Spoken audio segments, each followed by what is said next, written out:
Samuel, Samuel, Reis, Reis e Crônicas, Crônicas, Esdras, Neemias, Ester, Jó, Salmos, Provérbios, Eclesiastes, Cantares, Isaías, Jeremias e Lamentações. Olá, olá, como você está?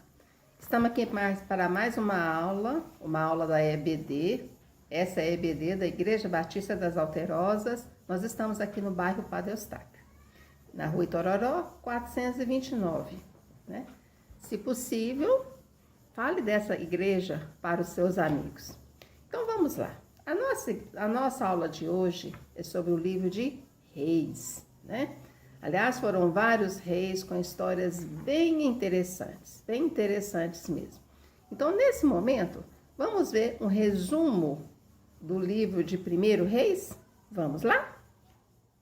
Os livros de 1º e 2º Reis. Embora sejam 2 livros separados em nossas Bíblias, eles foram originalmente escritos como um livro contando uma história unificada, que começa no livro de Samuel, que acontece antes desse. Então, Davi unificou todas as tribos de Israel em um reino. E Deus prometeu que da sua linhagem viria um rei messiânico que estabeleceria o reino de Deus sobre as nações e cumpriria as promessas feitas a Abraão. Assim, o livro dos reis conta a história da longa fila de reis que vieram depois de Davi e como nenhum deles cumpriu essa promessa. Na verdade, eles levam a nação de Israel diretamente ao desastre. O livro foi desenhado para ter 5 movimentos principais. A história começa e termina com foco em Jerusalém. Primeiro, com o reinado de Salomão e a construção do templo, e depois, nessa última sessão, termina com a destruição de Jerusalém e o exílio de Israel para a Babilônia. E a história que leva a essa tragédia é o que compõe as 3 sessões centrais, o que explica como Israel foi dividido em 2 reinos rivais, como Deus tentou impedir a corrupção de Israel enviando os profetas, e como o exílio se tornou a consequência inevitável do pecado de Israel. O livro começa com 2 capítulos sobre o reino, passando de Davi, que estava velho, para seu filho Salomão. E as palavras finais de Davi a Salomão são muito semelhantes às de Moisés para Josué e de Samuel para o povo. É uma chamada para permanecer fiel aos mandamentos da aliança e viver em aliança somente com o Deus de Israel. Mas as palavras de Davi parecem que são vazias, porque Davi e Salomão conspiram a consolidação do novo reino através de uma série de assassinatos políticos. Não é um bom começo. O melhor momento de Salomão acontece quando ele pede a Deus por sabedoria para liderar Israel, e ele até conclui o sonho de Davi de fazer um templo para o Deus de Israel. Aqui a história realmente para e descreve detalhadamente o desenho desse templo. Assim como o desenho do tabernáculo na Torá, há também uma série de itens de ouro e joias e representações de anjos e árvores frutíferas. São todos simbolismos representando o Jardim do Éden. É o lugar onde o céu e a terra se encontram, onde a presença de Deus mora com seu povo. Mas, assim que Salomão termina o templo, ele toma decisões terríveis e o reino desmorona. Ele começa com a decisão de se casar com as filhas de outros reis, centenas delas, por alianças políticas. E ele adota os seus deuses e introduz a adoração daqueles deuses em Israel. Salomão, em seguida, acumula quantidades enormes de riqueza, constrói um exército enorme e até institui o trabalho escravo em todos os seus projetos de construção.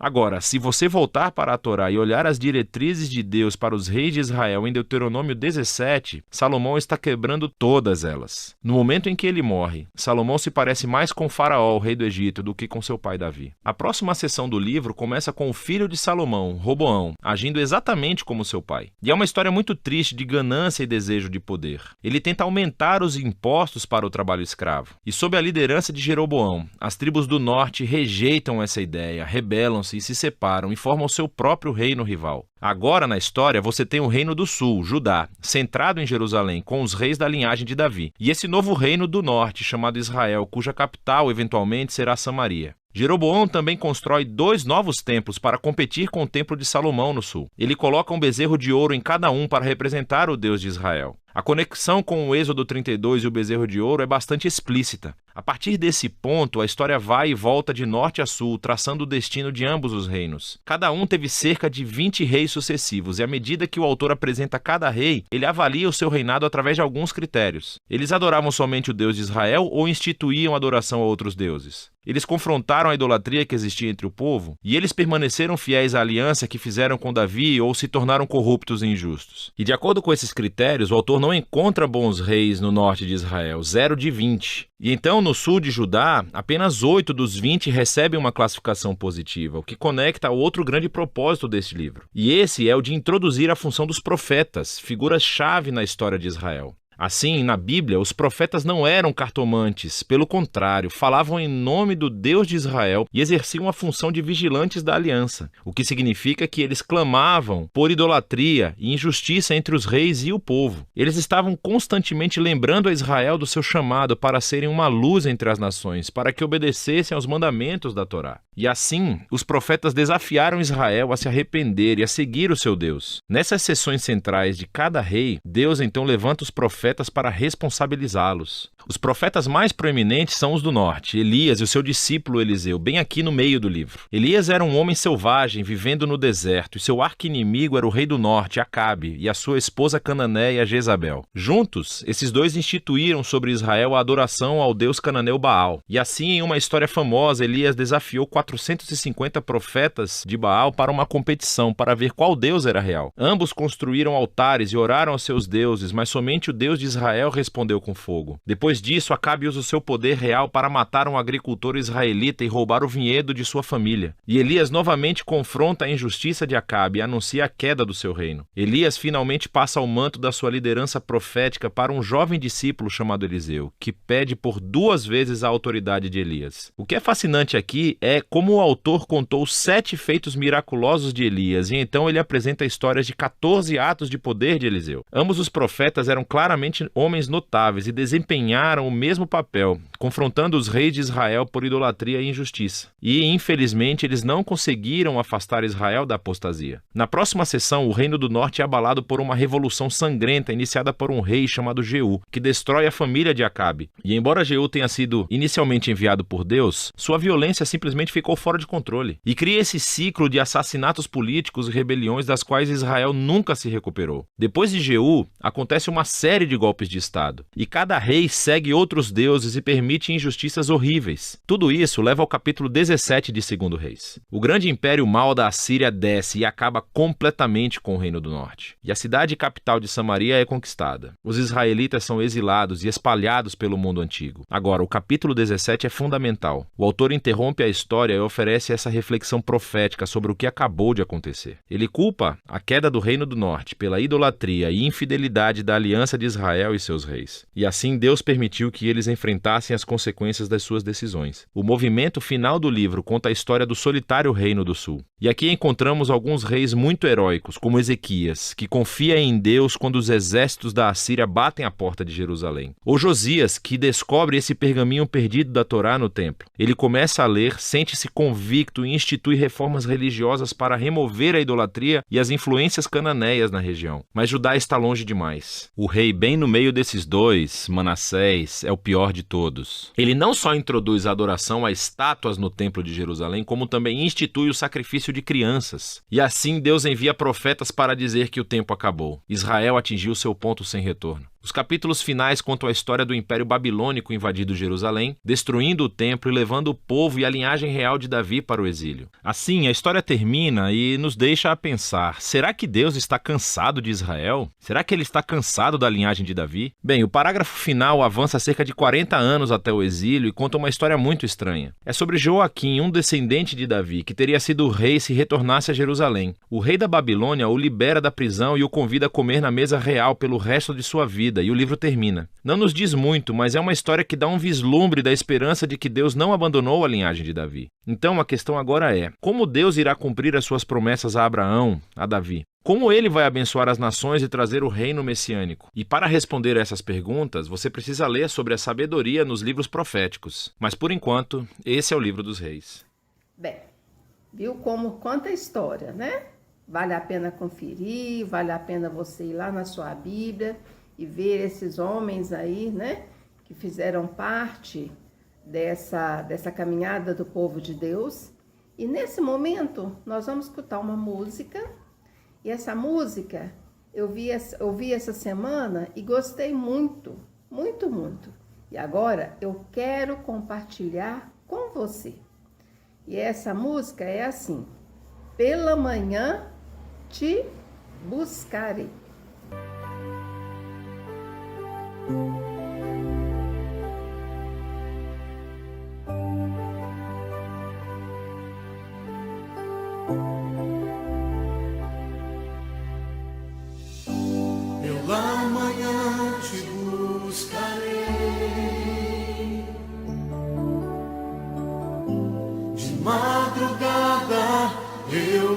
acercarei de ti.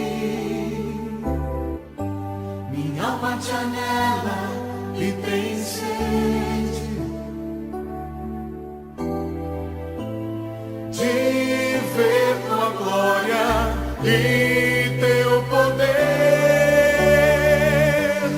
Meu socorro vem de ti, e na sombra de tuas asas regozijarei. Minha alma está pegada a ti, porque tua destra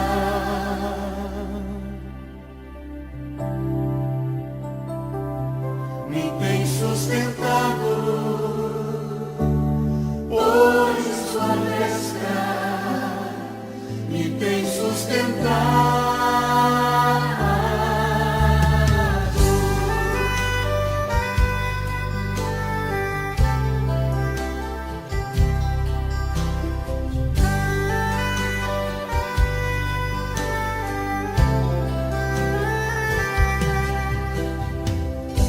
Pela manhã te buscarei,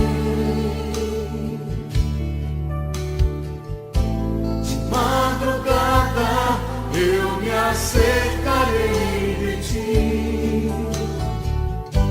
Minha alma te anela e tem sede de ver tua glória e teu poder. Meu socorro vem de ti, e na sombra de tuas asas regozijarei. Minha alma está pegada a ti, porque tua destra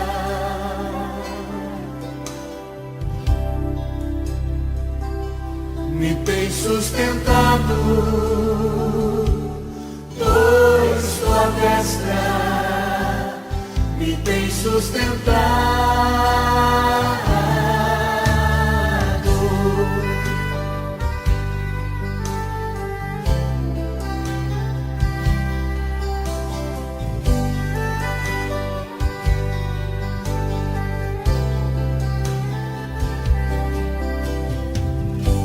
Pela manhã te buscarei,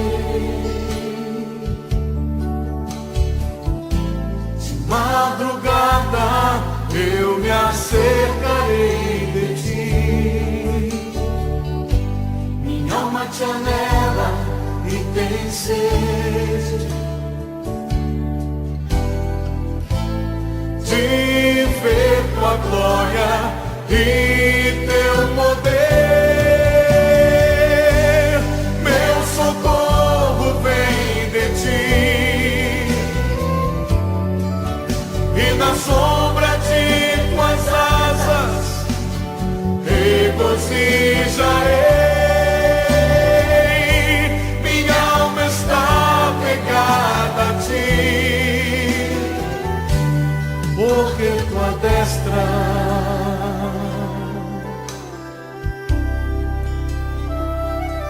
me tem sustentado, pois tua destra me tem sustentado.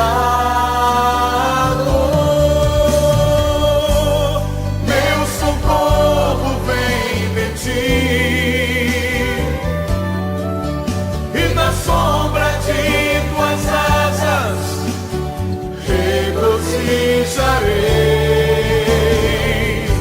Minha alma está pegada a ti, porque tua destra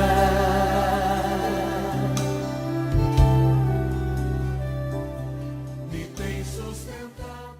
E nesse nosso momento, o nosso momento de oração, de intercessão, aliás, eu gostaria de falar também que nós temos na Igreja Batista das Alterosas, toda segunda-feira às 21 horas, um momento de oração. Participe desse momento também. Então vamos começar a agradecer a Deus pelas bênçãos. Estamos vivos, estamos aqui e esse é um ótimo motivo para louvarmos a Deus. Vamos pedir pela paz mundial. Tantos conflitos, tantas guerras, tantos países que estão aí, né? Em grandes conflitos mesmo. Vamos interceder por esses países. E vamos orar pelo nosso Brasil. Vamos orar pelo nosso presidente, pelos nossos líderes, pelas pessoas que ocupam cargos, para que Deus esteja abençoando a cada uma dessas pessoas. E que pessoas possam se levantar e falar de Deus, do amor de Deus para todas essas pessoas. Vamos orar, meus queridos, pelos missionários da nossa igreja. Nós temos famílias missionárias. Nós temos uma família lá na cidade de Paracatu, o Daniel e a Magda. Interceda por esse casal missionário. Eles têm uma família muito linda. Eu tive a oportunidade de visitar essa cidade e é bom interceder por eles, né? Eles estão aí levando a mensagem, semeando a palavra. Vamos interceder pelo casal missionário. Vamos interceder pelo Tiago e Isabelle, que estão lá em São Paulo, naquele projeto lindo, que é o projeto Cristolândia, né? É um grande desafio. Vamos orar por essa família. E vamos orar pela Ana Paula e sua família, que está lá em Manaus, né? É uma família missionária, é uma família que nós conhecemos, né? Muitos têm a oportunidade de ter contato, né, com essa família. Vamos interceder por essa família.